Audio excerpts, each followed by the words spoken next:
Welcome to Loup TV. I'm your host, Gene Munster.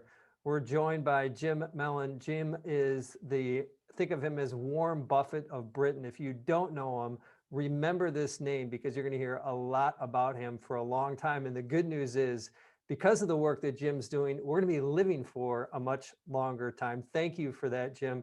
You've had success in many different segments of investing over your career, and more recently, really focused on human life and extending the longevity theme here, and love to dive in. And before we do that, just to get some perspective on how long we live as a species today and how long you think that can be extended in the next 100 years, let's say.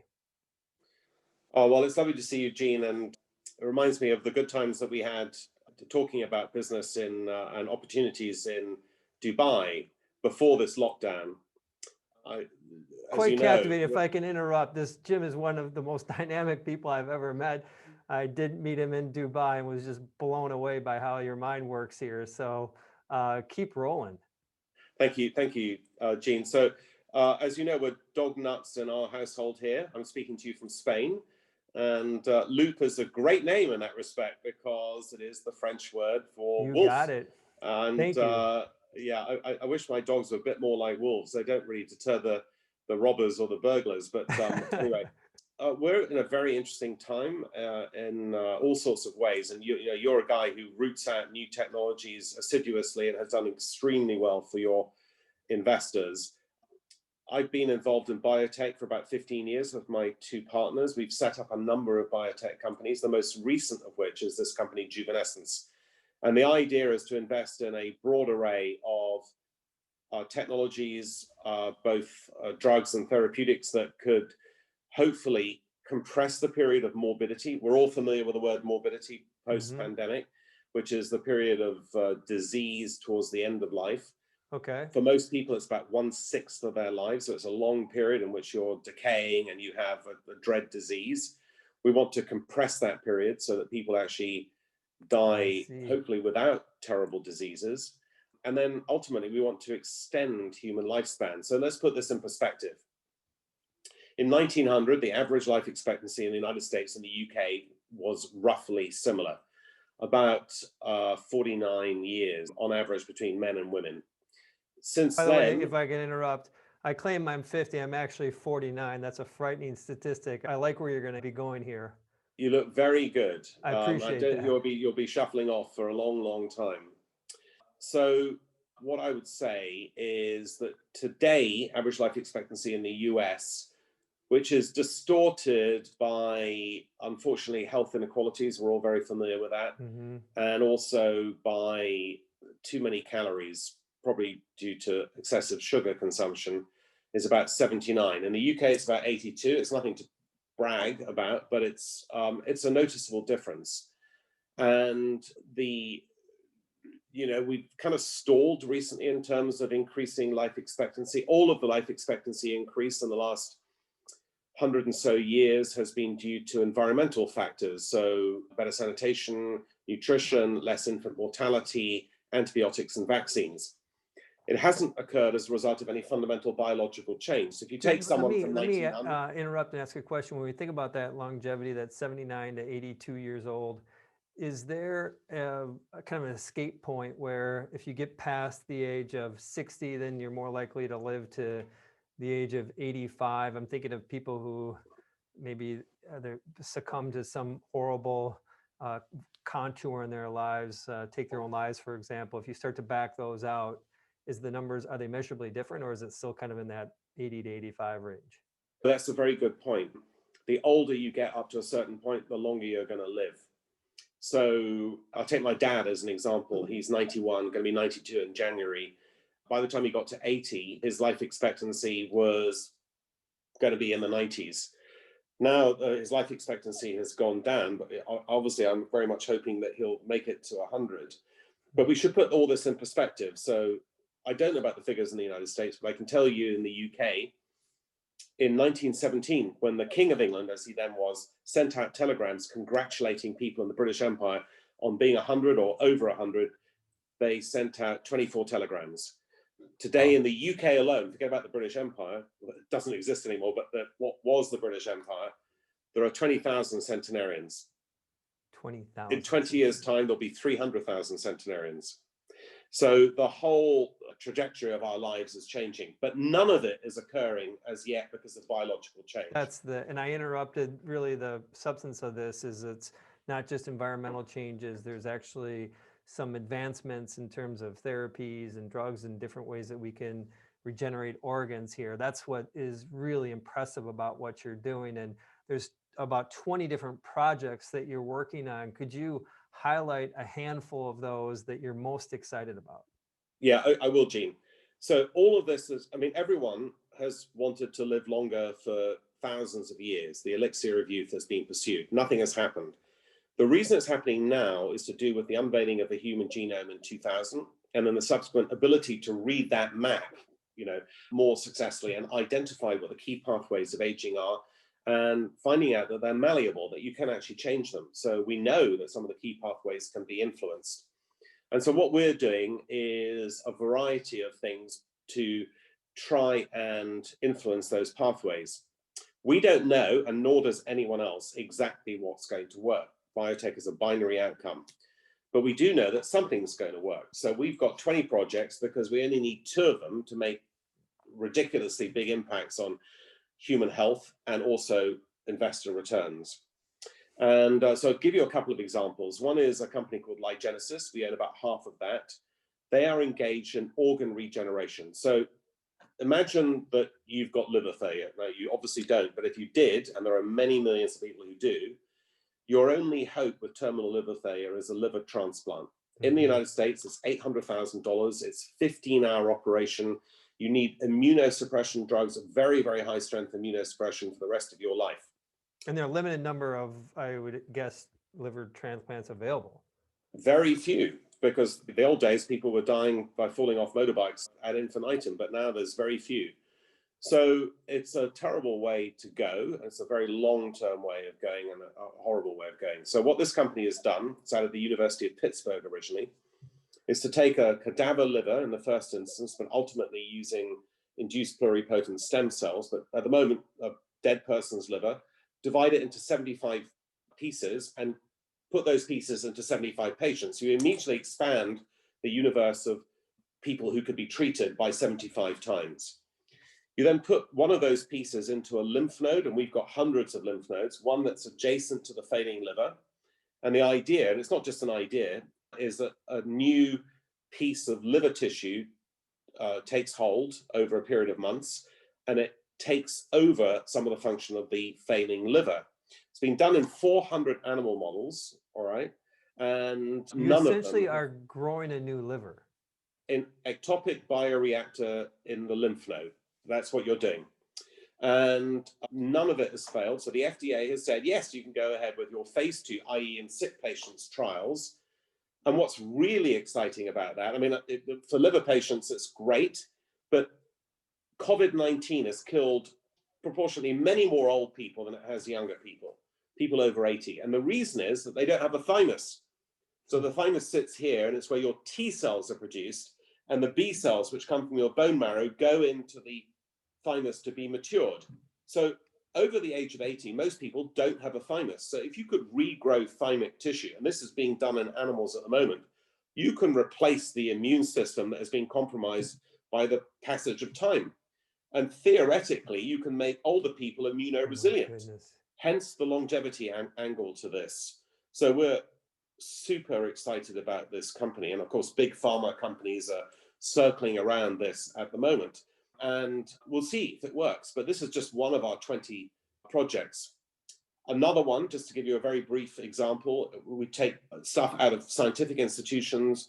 We take stuff that's been developed by entrepreneurs who are scientists themselves, and we back them. And we always take a control position or a quasi-control position in all of these companies. So we took this thing called metabolic switches out of the Buck Institute in California, world's leading anti-aging research institution.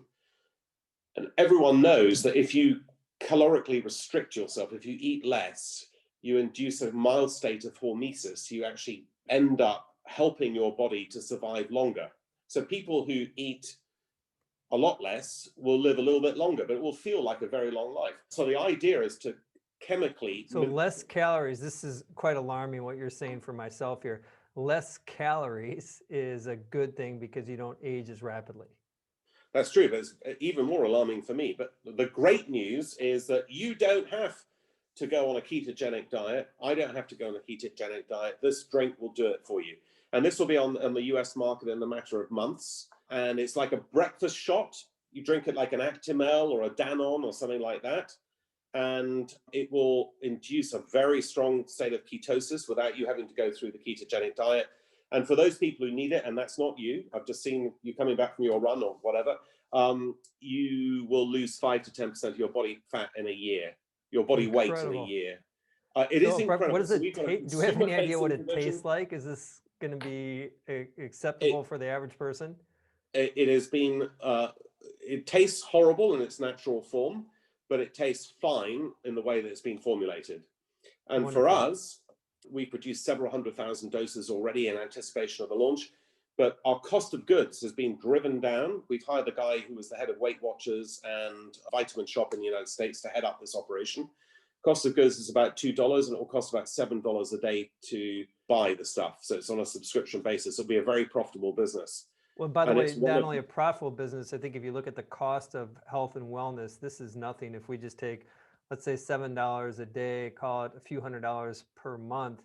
But when you start to succumb to some of these ailments, you can spend $10,000, $15,000 a month on drugs and care, and it ends up being quite a powerful return on your health investment to be undergoing some of these types of therapies. So really, I'm glad to hear it's profitable for a business, but also for just humans. This is great.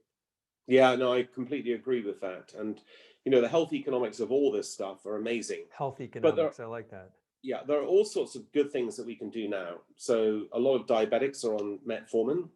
We know that metformin is going to extend people's lives likely by 6 to 8 years who are not diabetic, because it interferes with a positive way with the IGF-1 pathway and reduces sugar in the blood, which sugar is a very bad thing for all of us. And sugar is a proximate cause of Alzheimer's, is a good example. So we know that.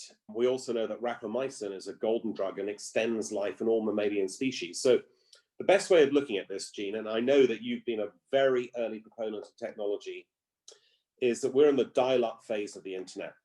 In the dial-up phase of the internet, we could have all made the wrong bets. We could have bought Sun Microsystems, or, you know, we could have bought Netscape or whatever. And now the internet is entwined in our lives. It's very important to all of us, and it's the basis of a lot of your business and, you know, my business. We're in this phase of this particular type of biotech. But I want to point out, and I don't want to bore you, but I want to point out that 7 years ago, when I wrote my first book on biotech, CRISPR-Cas9 did not exist. It's the gene editing system that is now revolutionizing the world. Artificial intelligence for the development of novel compounds didn't exist just 7 years ago. And now you can produce new drugs in less than a month compared to the canonical way of 3 years. The cure for hepatitis C didn't exist 7 years ago. And even more remarkably, cancer immunotherapy did not exist. And this year it's a $200 billion industry. In the next 7 years, my forecast is that not only will we be moving towards life expectancy of about 110 to 120 within 30 years, that's for people who are born in 30 years' time, but we will also be remarkably improving the lives of people who are here today by compressing that period of illness towards the end of their lives. And you can see it already in cancer, you can see it in cardiovascular disease. It will happen in Alzheimer's and dementia. We're working on a drug now that people in their 30s and 40s can take, and it will stop them from getting Alzheimer's in their 60s, 70s, and 80s. Oh, that's most encouraging. We're very close to major breakthroughs.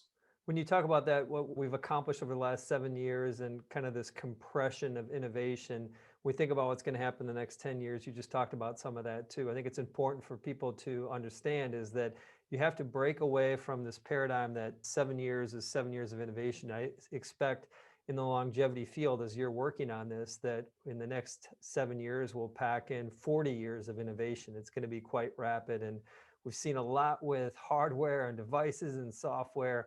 And this, I love that analogy about the dial-up, because I think longevity is this open-ended opportunity. We're making investments in this space. You're obviously doing investments. We're really excited for you and what you're doing at Juvenescence to see the public markets, and would love an update how you're thinking about an IPO or a go-to-market strategy.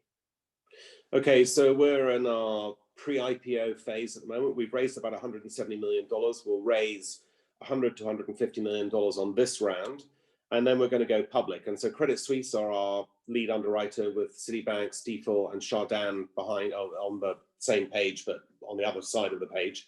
And we will go public either by a SPAC, which everyone's familiar with, or by a conventional IPO. And we're doing all, the reason it takes longer than we would like is because we have to change all the accounting to US style accounting.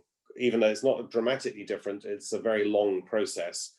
And we have to change everything to suit US investors. And US is still absolutely number one in biotech in the world. So we want to go public in the United States, and that's what we're going to do. And I would anticipate we'll be public by about the middle of next year.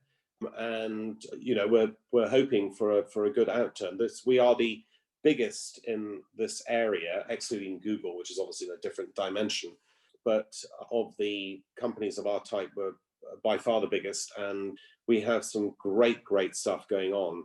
And I will tell you that we've got the ex-head of Pfizer's drug development internationally, former CEO of Amarin, Dec Dugan, as one of our 3 key partners, and he's absolutely brilliant. So in our previous company to Juvenescence, Biohaven, is listed in the US. It's somewhere between $7 and $8 billion, as I told you earlier in our little preamble. We started it for 54% for $3 million 5 years ago. He managed to get a team together and the leading drug for migraine on the US market, which came onto the market in the pandemic, within 5 years. I think we can accelerate that process using AI in Juvenescence, and we can have a bigger panoply of stuff that will help all of us. Well, I buried the lead there, aging. taking $3 to $5 million investment from several years ago and turning it into 7 to 8 billion. That's powerful. I'm excited just for investors in the US to get to know you more, and whether it's through Juvenescence or just spending more time over here. This has been well spent time for Loup TV. We appreciate it, Jim. I'm going to leave with one final question. We talked a lot about aging and improving our life expectancy. Is there 1 or 2 things, I'm sure you get asked this often, 1 or 2 things you would recommend us to do before any of all these great therapies come to the market, just in our everyday lives? Let's say outside of exercise, 1 or 2 recommendations you have for us to extend our life expectancy? Yeah, Gene, that's a great question. I mean, we talk about staying on the healthy bridge for the next 5 to 10 years before this stuff is in wide dispersion. But what I would say is that there are a few areas that are going to be open up to all of us in the relatively near future. One is us as classic cars with our parts being replaced. That's the organ regeneration. The next is the use of stem cells, which are going to be really important. The next is gene therapy, which is, playing off the CRISPR-Cas9 I spoke earlier about. The microbiome, really important. Gut health has a very major influence on our outcomes. And you mentioned exercise, but the statement of the obvious of all the stuff that we know that we should be doing. But I would say that if I was to give one key message to people, is to eat less meat, and preferably eat no meat. Yeah, meat is... I was terrified that you're going to say drink less Gatorade, because I drink way too much Gatorade. That's probably well, I think Gatorade's probably fine for you. Meat, I want to just give you one. I come from Scotland, and my dad was born in Glasgow. And in a 10-kilometer radius in Glasgow, there is a 30-year differential between male life expectancy. So 87 to 57, all right? And it's not because they're drinking too much, or they're fighting, or they're smoking too much, all of which I'm sure play a minor part. It's because they eat processed meat every single day, and the colon cancer incidence is enormous in the poor part of Glasgow, where there's this 30-year differential. So whatever you do, lower the input of sausages, of bacon, salami, any form of processed meat. It is a disaster for cancer rates. Very clear message. I can do that. I can lower that. I appreciate the call to action. I actually appreciate this extended episode of Loop TV. It's appropriate that we extended it because, of course, that's what you're doing, extending our lives here. And so on behalf of Jim, on behalf of all the great things that you're going to be bringing to the market, and Gene, this is Loop TV. Thank you, Jim, and bye for now.